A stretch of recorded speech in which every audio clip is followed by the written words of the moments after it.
नमस्कार, राजस्थान 5 के प्रहार में आप सभी का स्वागत। मैं हूं आपके साथ हेमंत कुमार। तृतीय श्रेणी शिक्षक भर्ती परीक्षा के पेपर पर अभ्यर्थियों की नाराजगी और परेशानी की खबरें तेजी से फैल रही हैं। यह परीक्षा 17 से 20 जनवरी तक 14 जिलों में आयोजित की जा रही है। कुल 7,759 पदों के लिए अभ्यर्थी परीक्षा दे रहे हैं और टीचर बनने की परीक्षा और परीक्षा के पेपर से गुरुजी खुद बेहरान हैं।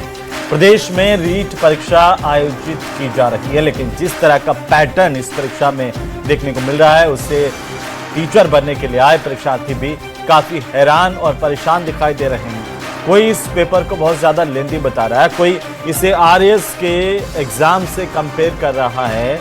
आज इसी पर हम चर्चा करेंगे राजनीतिक मुद्दे से इतर आज युवाओं के सबसे बड़े मुद्दे पर बात करेंगे। पहले रिपोर्ट।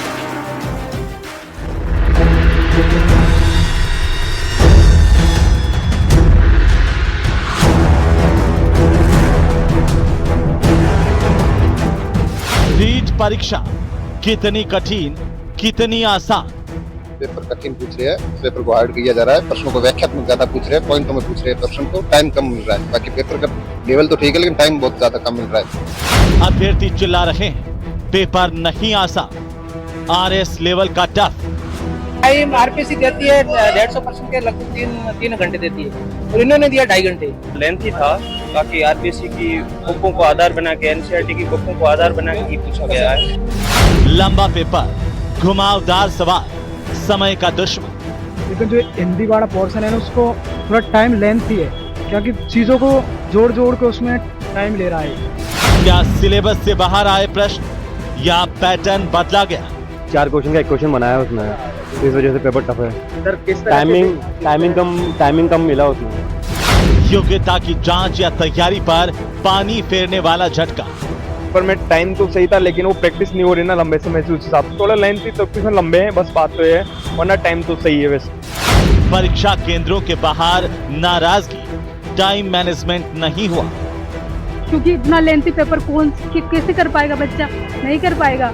जो इंटेलिजेंट है वो इसको कर सकता है, जो थोड़ा बहुत ग्रामर पढ़ के आया ना 12th बेस पे वो भी कर सकता है, लेकिन टाइम नहीं है। बस टाइम नहीं है तो फिर आते वक्त जब छूटता तो कितना बुरा लगता है। कठिन परीक्षा या अन्याय। मेरा पूरा है, चक्कर आ जाएगा, पूरा जो दिमाग घूम गया मारो तो। समय कम, सवाल ज्यादा। तो 14 जिलों में इस शिक्षक भर्ती परीक्षा का पेपर आसान नहीं होने की बात अभ्यर्थी कर रहे हैं और सबसे ज्यादा शिकायत आ रही है कि समय कम मिल रहा है, जिससे अभ्यर्थियों की निराशा भी सामने आई है। आज इसी पर हम बात करेंगे। अगर रीट परीक्षा को लेकर के आप दर्शक भी कोई सुझाव देना चाहते हैं या अपनी बात कहना चाहते हैं तो हमारे टेलीफोन नंबर आपकी टीवी स्क्रीन पर फ्लैश हो रहे हैं। आप हमें फोन कर सकते हैं। इस कार्यक्रम के दौरान अपनी बात, अपनी राय को साझा कर सकते हैं। आज चर्चा करने के लिए हमारे साथ खास मेहमान जुड़ रहे हैं। सबसे पहले मैं परिचय करवा दूं, हमारे साथ डॉक्टर शैलेंद्र सोमानी हैं, करियर काउंसलर हैं। राजेश शर्मा हमारे साथ हैं, रीट विशेषज्ञ शिक्षक हैं। और साथ ही जितेंद्र कश्यप हमारे साथ हैं, कोटा कोचिंग समिति की तरफ से जिला अध्यक्ष हैं। हमारे सहयोगी हितेंद्र शर्मा हमारे साथ हैं जयपुर से। हिमांशु मित्तल कोटा से हमारे साथ हैं। एक एक टिप्पणी पहले हमारे सहयोगियों से लूंगा मैं। हिमांशु मित्तल के पास चलते हैं। हिमांशु, लगातार आप बात कर रहे हैं अभ्यर्थियों की, ज्यादा शिकायतें किसे लेकर के अभ्यर्थी कर रहे हैं इस परीक्षा पर?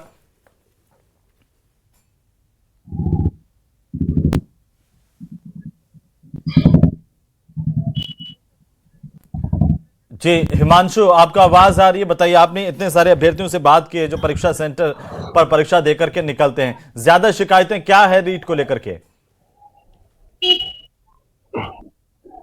देखिए हेमंत, मोटे तौर पर जो शिकायत है, शिकायत के तौर पर ये स्पष्ट तौर पर कहा जा सकता है कि जिसने अपना पूरा की पूरा फोकस एरिया इस एग्जाम को रखा है, यानी डीप स्टडी की है और टारगेट करके इस एग्जाम को दिया है, तो वो तमाम अभ्यर्थी को इस पूरे एग्जाम के पैटर्न से और एग्जाम देने के बाद में खिलखिलाते हुए, खुश होते हुए और एग्जाम अच्छा गया ये के साथ में आते हैं। लेकिन वहीं अगर किसी की जो तैयारी है वो एग्जाम पेपर को लेकर के कमजोर रही, तो ये कहना है कि एग्जाम पेपर में जिस तरह के सवाल आ रहे हैं, सवालों के अंदर एक सवाल के अंदर 4 सवाल तैयार किया जाए और निश्चित तौर पर वो तमाम अभ्यर्थियों को परेशान करने वाला था। ये एक बड़ा जो कमेंट है, बड़ा रिएक्शन जो है वो तमाम अभ्यर्थियों को मोटे तौर पर अगर कहा जाए कि ज्यादातर अभ्यर्थियों का ये कमेंट जरूर है कि पैटर्न जो है वो टफ है, सवाल जो है थोड़ा सा चक्कर खिलाने वाले हैं, थोड़ा सा परेशान करने वाले हैं, दिमागी मशक्कत कराने वाले हैं।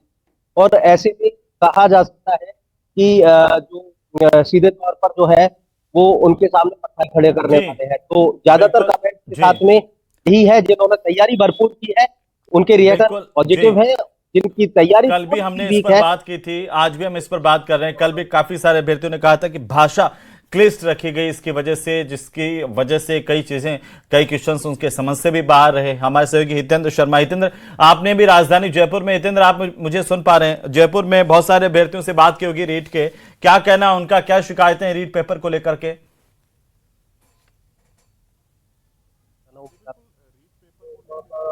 जो अभ्यर्थी शिकायत कर रहे हैं तो मिली जुली प्रतिक्रिया ही मिल रही है, जिसमें काफ़ी लोग ये भी कह रहे हैं कि पेपर काफ़ी टफ था, जो हमेशा से आया करता था या जो जैसा हमेशा से पेपर रहा करता था उसके मुकाबले काफ़ी टफ था। और दूसरा जो है एनालिटिकल क्वेश्चन उसके अंदर ज़्यादा थे, यानी क्वेश्चन के अंदर क्वेश्चन, तो उसमें भी जो है वक्त काफ़ी लगा। तो 2.5 घंटे का जो वक्त था उनको कम लगा, क्योंकि वो एनालिटिकल क्वेश्चन करने में जो है काफ़ी उनको वक्त लगा। इसके अलावा जो है हमने एक एक्सक्लूसिव इंटरव्यू जो है RSSB के जो अध्यक्ष हैं मेजर जनरल आलोक राज, उनसे भी किया था। तो उन्होंने भी वो एक्स के माध्यम से और जो इंस्टाग्राम के माध्यम से वो डायरेक्ट जो है अभ्यर्थियों से 2 वे कम्युनिकेशन करते रहते हैं, और उन्होंने उनसे ये भी जानना चाहा तो उनको भी जो प्रतिक्रियाएं मिली उनमें मिली जुली प्रतिक्रियाएं ही उनको मिली, जिसमें कुछ लोगों ने कहा कि टफ है, कुछ लोगों ने कहा कि वक्त कम मिला, कुछ लोगों ने कहा कि ठीक था पेपर। तो ये सभी तरह की जो है प्रतिक्रियाएं यहाँ मिल रही है। आज जयपुर में बोर्ड के चेयरमैन अध्यक्ष आलोक राज, उनसे भी बात की थी, उन्होंने कोई जवाब दिया कि इतना ज्यादा क्लिष्ट क्यों हो रहा है?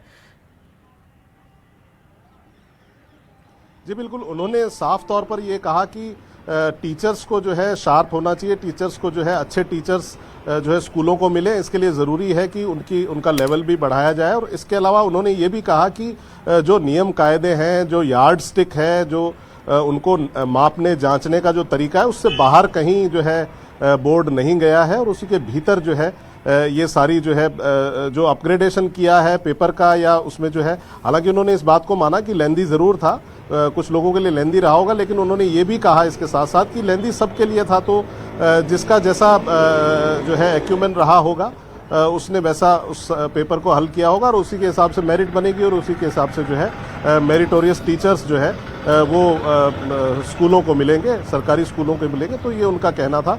तो प्रतिक्रियाएं जो छात्रों की तरफ से, जो अभ्यर्थियों की तरफ से वो मिली जुली है। हालांकि ये जरूर कहा गया है कि एक लेवल जो है अपग्रेडेशन जरूर है, तो वो जरूर है, इस बात को RSSB भी मानता है। जी बिल्कुल हितेंद्र, आप बने रहिए हमारे साथ में। राजेश शर्मा हमारे साथ हैं। राजेश जी, सबसे बड़ी बात यह है कि काफ़ी सारे जो अभ्यर्थी हैं वो अपनी शिकायत दर्ज करवाते हुए रीट को लेकर के दिखाई दिए। कैसे देखा जाए, क्या वाकई लेंदी था, पैटर्न किसी तरह का बदलाव है जिनकी सूचना अभ्यर्थियों को पहले नहीं दी गई थी? ये स्थितियां क्यों आती हैं? नमस्कार जी। मैं सभी आप महानुभावों का ध्यान दिलाना चाहता हूँ। आज से लगभग 1.5-2 महीने पहले हमारे कर्मचारी चयन बोर्ड के अध्यक्ष महोदय जो है आलोक राज जी, उन्होंने अभ्यर्थी हित में पहले ये जानकारी साझा कर दी थी अपने पोस्ट के माध्यम से कि अब की बार जो टीचर की वैकेंसी होगी उसमें रीट के एग्जाम में प्रश्नों का स्तर जो होगा वो थोड़ा समझ पर आधारित होगा, और पैटर्न भी उन्होंने थोड़ा हिंट दे दिया था। जी राजेश जी, मैं थोड़ा सा आपको रोक रहा हूँ, झुंझुनू से हमारे एक नियमित दर्शक हैं जो कॉल कर रहे हैं। नमस्कार जी। हाँ हेमंत जी। हाँ नमस्कार जी, बताइए। हाँ हरनाथ सिंह बोल रहा हूँ झुंझुनू से, बुढ़ा बोर्ड जी। हरनाथ जी बताइए, बोलिए सर। हाँ बोलिए। मेरा सवाल हेमंत जी सोमानी जी से और विशेषज्ञों से है। जी जी जो पैटर्न जो उन्होंने बदला है, तो ये हरनाथ सिंह नाम है मेरा। हाँ हाँ। जो पैटर्न बदला है, इससे पहले परीक्षा से पहले बच्चों को थोड़ा सा अवगत होना चाहिए, और जब पैटर्न बदलते हैं तो एक डी ग्रुप की एग्जाम देता है एक शिक्षक जो इतने हाई लेवल पर, वो एक डी ग्रुप में पास नहीं होता है। ये कौन सा लेवल है?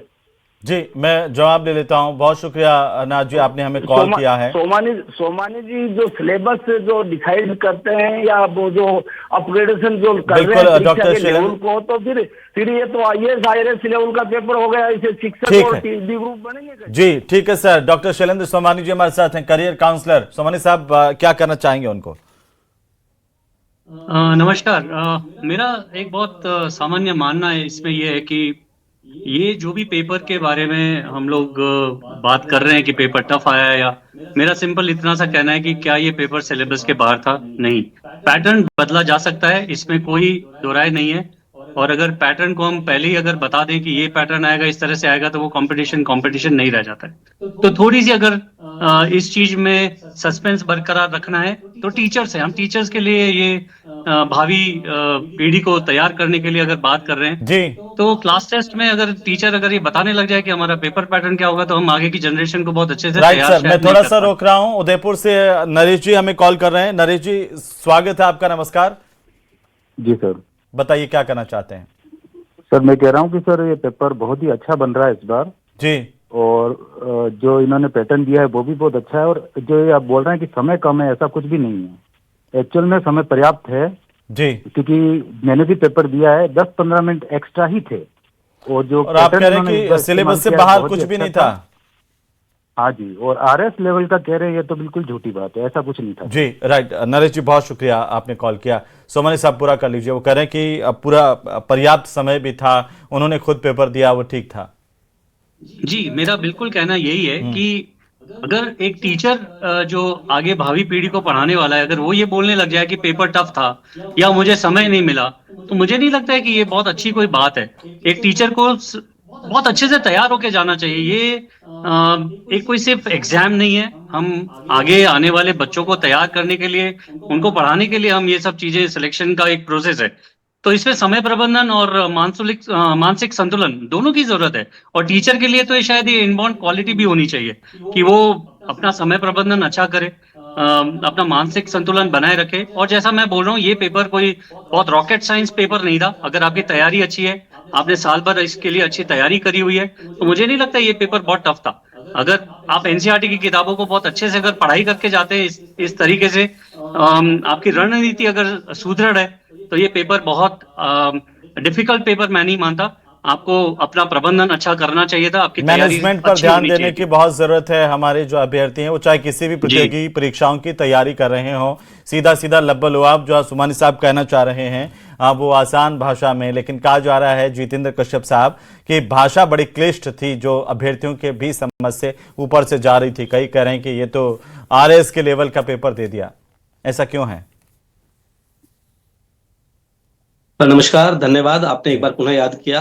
और मैं आपको अवगत करा दूं सर, जिस पेड़ का ना नेतृत्व, जिस जगह का संस्थान का नेतृत्व अगर सही नहीं होगा ना सर, कुछ भी नहीं हो सकता। आपको पता होगा बाबूलाल जी कटारा RPSC के सदस्य थे, वो फर्जीवाड़े में भ्रष्ट पाए गए और उन्होंने काफी सारे पेपर आउट कर दिए। सेकंड नंबर पे अभी फिलहाल जो कुमार विश्वास जी हैं, उनकी वाइफ है मंजू शर्मा जी, उन्होंने त्याग पत्र दे दिया। निरंजन जी आर्य, उनकी पत्नी जो RPSC के सदस्य है, उन्होंने त्याग पत्र दे दिया। ये त्याग पत्र क्यों दिया गया सर? मैं इसका जवाब चाहता हूं। इसका त्याग पत्र आप किस बेस पे RPSC या फिर किसी भी बोर्ड के सदस्य बनाते हैं? उसकी कोई शैक्षणिक योग्यता है या राजनीतिक कोई मापदंड है? जब आप लोग सदस्य ही सही नहीं बनाएंगे तो हम कैसे उम्मीद करें कि बच्चों के लिए जो पेपर बन रहा है वो सही है? जो पेपर बन रहा है वो सही है? क्यों एक क्वेश्चन जब आता है 150 क्वेश्चन, आज का जो रीड का पेपर हुआ है कल का, उसको 65 पेज 65 पेज में अगर आप रीड का पेपर देंगे, RS लेवल का बच्चा पूरा पेपर पढ़ नहीं सकता, सॉल्व कहां से करेगा? और ये जितने भी हमारे माननीय सदस्य बोल रहे हैं कि पेपर इजी था, ये था, तो सर इतना सा बता दीजिए, पिछली जितनी भी भर्तियां हुई है उन सभी में सीट खाली क्यों जा रही है? क्यों शिक्षा भर्ती जितने भी सीट है वो पूरी भी फिल नहीं कर पा रहा है? यानी कि पेपर का कोई मापदंड नहीं है। आपके जो क्वेश्चन है उसके आंसर की आपको खुद को आंसर नहीं पता है, बाजार में या वेबसाइट पे 4-4, 5-5 आंसर आ रहे हैं, तो किसको सही माना जाए? या आप तो लास्ट में एक क्वेश्चन भी अगर हटाते हैं तो 2 लाख युवाओं के सपने टूटते हैं, 2 लाख। तो या तो पेपर बनाने वाला सही होना सर, आप अच्छे टीचर ढूंढ रहे हैं पर पेपर बनाने वाला तो सही मिले। RPSC के सदस्य बनने के लिए क्या योग्यता होनी चाहिए मुझे बताइए? अगर कोई राजनीतिक मापदंड है तब तो फिर तो बंटाधार है देश का, और अगर वास्तव में कोई शैक्षणिक योग्यता होनी चाहिए तो फिर क्यों इन लोगों ने त्याग पत्र दिया?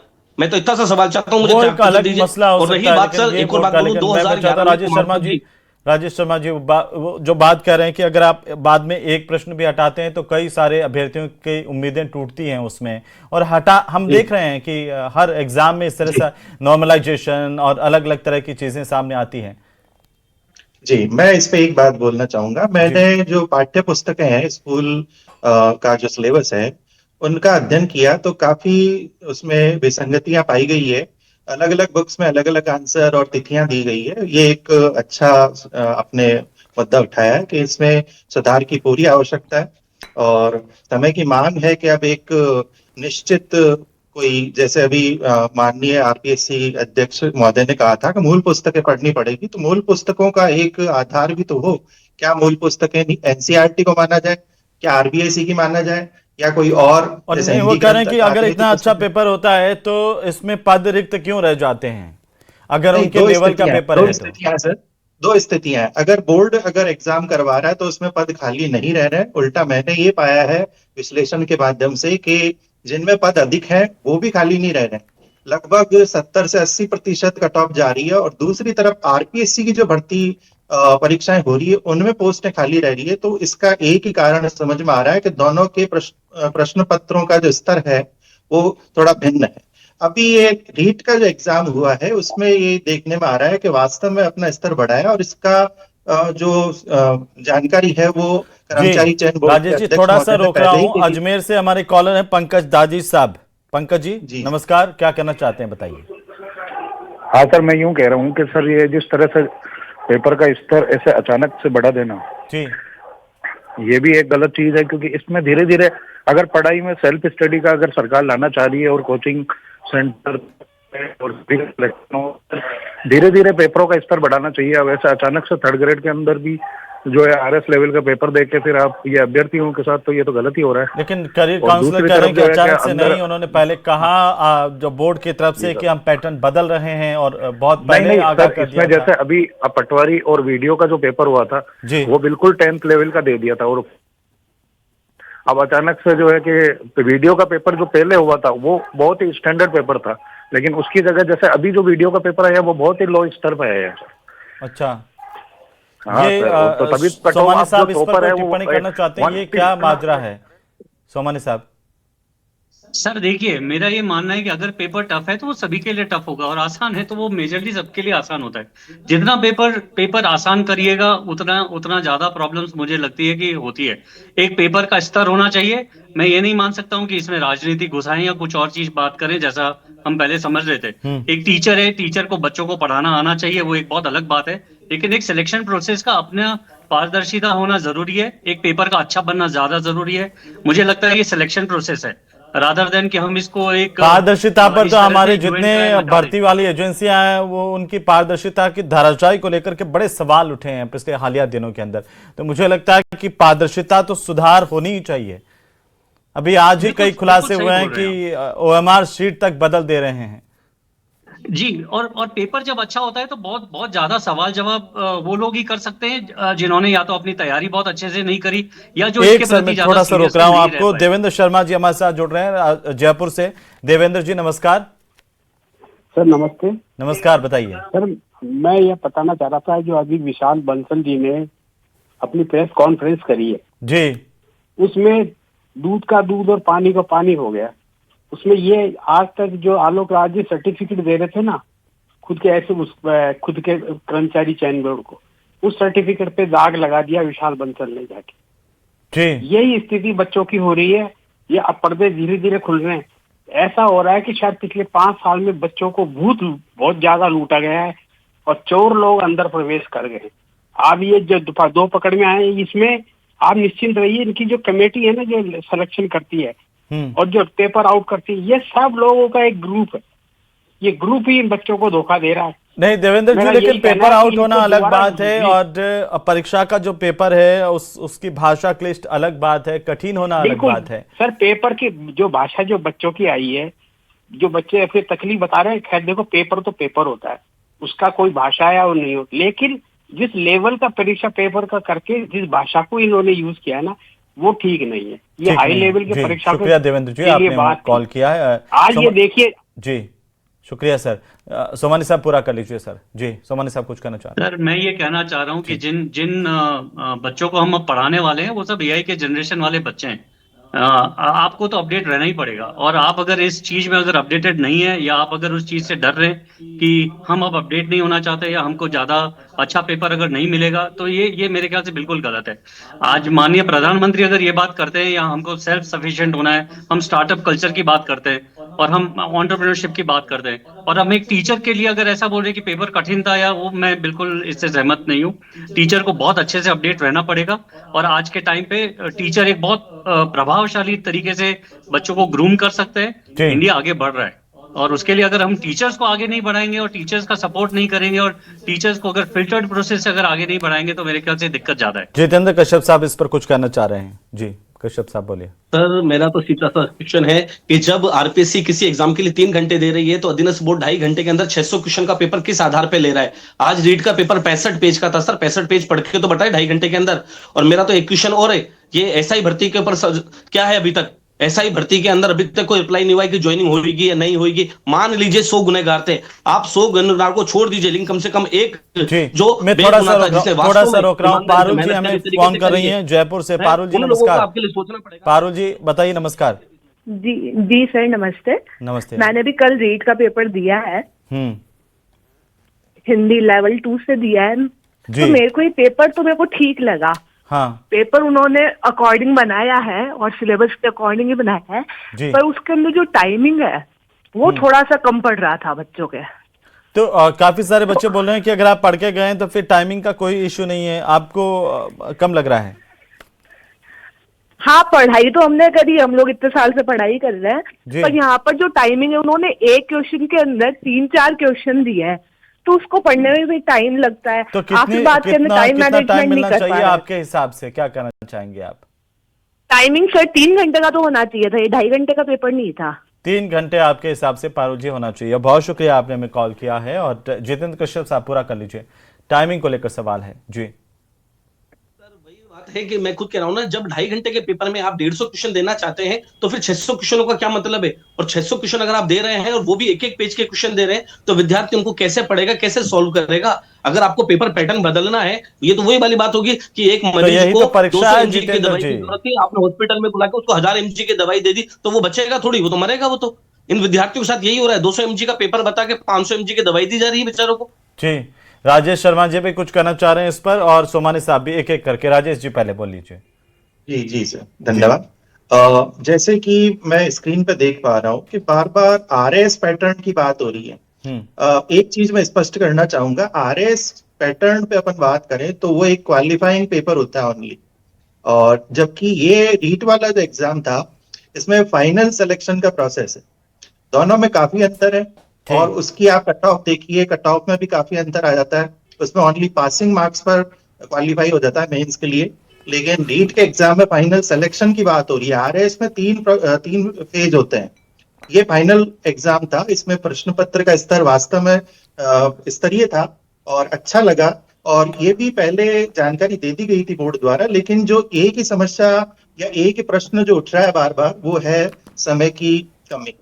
ठीक है, और समय की कमी को मैं इस तरीके से आपको फाइनल आंसर देना चाहूंगा कि अब जैसे जैसे अभी मैंने देखा कि इसमें जो भर्ती निकली है, पद कम थे। अब कम पदों में स्तरीय प्रश्न पत्र का स्तर नहीं होगा और प्रश्न इस लेवल के नहीं होंगे, तो फिर अंतिम चयन में आसानी थोड़ी नहीं होती। ये समझकर शायद प्रश्न पत्र का जो स्तर है वो गुणवत्तापूर्ण रखा गया है, और समय का जो वास्तव में समस्या है, और इसको आप एक हमारे नियमित दर्शक हैं राजूराम जी बिश्नोई जालोर से। राजूराम जी नमस्कार, क्या कहना चाहते हैं बताइए। नमस्कार सर, मैं यूँ कहना चाहता हूँ सर, पेपर का स्तर तो ठीक है, लेकिन टाइमिंग वाली पूरी समस्या है सर। पेपर बहुत बड़ा दिया है, सही गलत वाला वो होता है, और उसके बाद दूसरा ऑप्शन वो होता है 5 उत्तर, वो भी देना पड़ता है, और स्तर भी थोड़ा ऊपर बढ़ा दिया। अचानक ऐसा ऊपर नहीं बढ़ाना चाहिए सर। ठीक है राजूराम जी, बहुत शुक्रिया, आपने बहुत अपनी बात कही है। सोमानी साहब अंतिम टिप्पणी आप के श्रीमुख से कि देख ही रहे हैं आप, सब लोग टाइमिंग को लेकर के सवाल तो उठा ही रहे हैं, तो क्या कोई सुझाव होने चाहिए आपके हिसाब से, आपके लिहाज से? बदलाव की गुंजाइश हमेशा होती है सर, परिवर्तन हमेशा जी सर, बदलाव हमेशा होना चाहिए। मुझे ऐसा लगता है 1970 के बाद से आज तक कभी भी आईआईटी के पेपर में सेम क्वेश्चन रिपीट नहीं हुआ। और हम ये बहुत अच्छे तरह से जानते हैं कि जब बच्चा आईआईटीज में जाता है तो वो देश का नाम रोशन करता है। उनको पढ़ाने वाले अगर टीचर्स अगर एक अच्छे बदलाव के लिए तैयार नहीं है तो मुझे लगता है कि हमको टीचर्स की मानसिकता बदलनी पड़ेगी। जी, पहली चीज। दूसरी चीज, समय प्रबंधन। संक्षेप में अगर आपने पढ़ाई अच्छी करी है, अगर आपने ओएमआर शीट भरने की प्रैक्टिस करी है, अगर आपने राउंड्स में क्वेश्चन किया है, अगर आपने सेकंड राउंड में अटेम्प्ट किया है, मेरे ख्याल से बहुत आसानी से प्रैक्टिस करी जा सकती थी ओएमआर्स को भरने की। आपको राउंड्स में लॉजिकल थिंकिंग करके कॉन्सेप्ट बेस पे अगर आपने पढ़ाई करी है तो मुझे नहीं लगता है कि इस पेपर को अटेम्प्ट करने में इतना बड़ा कोई प्रॉब्लम होना चाहिए था। दूसरी चीज, अगर हम अपने आप को इंट्रोस्पेक्ट नहीं करें, अगर हम इस चीज को रिव्यू नहीं करें और जो चलती आ रही है परिपाटी अगर उसी पे चलाने अगर बात करें, मुझे राजेश जी की बात अच्छी लगी है कि this is a selection process, this is not everybody's job. आपने अच्छा पढ़ाई किया है, आप अच्छे से आगे बढ़िए। आपने अगर पढ़ाई अच्छी करी है तो आपका सिलेक्शन होगा। अगर आपने एवरेज पढ़ाई करी है तो आपको पेपर कोई सा भी मिलेगा। तो आज अगर आसान पेपर दे दिया तो कट ऑफ ऊपर जाएगा। परीक्षा का नाम ही उतार चढ़ाव और जो कठिन डगर है, और इसे हमारे अभ्यर्थियों को और ज्यादा अपने आप को मजबूत करना होगा। स्वामी विवेकानंद कहते थे कि उठो जागो और तब तक मत रुको जब तक कि लक्ष्य की प्राप्ति ना कर लो। तो लक्ष्य सामने है और लक्ष्य को प्राप्त करने के लिए और ज़्यादा मेहनत करने की ज़रूरत पड़े तो मुझे लगता है कि हमारे युवा जो हैं वो करने से पीछे नहीं हटेंगे। बहुत शुक्रिया इस चर्चा में आप सभी का शामिल होने के लिए। कुल मिलाकर के कई तरह की शिकायतें हैं और आयोग को भी, बोर्ड को भी, भर्ती एजेंसी को भी इस तरह से समय समय पर रिव्यू करना होगा और जो बेरोजगार हैं, जो अभ्यर्थी हैं, उनकी बात को भी सुना जाना चाहिए। टू वे कम्युनिकेशन जिस तरीके से होना चाहिए वो होना चाहिए और सुधार की कहीं गुंजाइश है तो वो भी होना चाहिए। फिलहाल जो लोग एग्ज़ाम दे रहे हैं उनकी अपनी बातें हैं, लेकिन जिन्होंने वाकई मेहनत की है, जिन्होंने तपस्या की है, इसे लेकर के वो पास होंगे इस उम्मीद के साथ और उनको मंजिल मिलेगी। जिन्हें नहीं मिलेगी उन्हें निराश होने की ज़रूरत नहीं है, फिर से मेहनत कीजिए, मंजिल आएगी।